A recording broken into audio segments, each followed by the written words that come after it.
Welcome to Samba Samba. Enjoy the video. You start by confirming account and system readiness. Sign into your Microsoft account inside Settings, and the Store so purchases and updates sync. Once done, install pending Windows updates and reboot if required, because Store updates rely on system components. Make sure you have 5 GB free storage and temporarily disable VPN or proxy to avoid download errors. These steps reduce common blockers, and they let you move straight into the store without wasting time on permission. Open Microsoft Store and go to Library or Downloads and Updates to see pending items. Next, search for Roblox and press Update.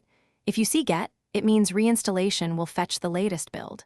While updating, watch network and CPU. Pauses often indicate interference from antivirus or low disk space, so make sure those are relaxed.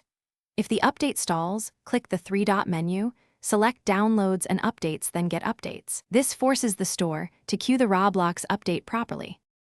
After installation, launch Roblox to confirm it starts and your account signs in. This verifies the update applied correctly.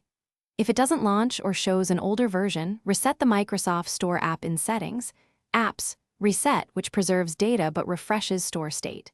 Once more, if problems persist, run WS Reset. EXE to clear the store cache, then retry update. If you still hit errors, create a new Windows user or contact Microsoft support. These steps isolate account-level corruption and usually. Thanks for watching. Consider subscribing if we helped you.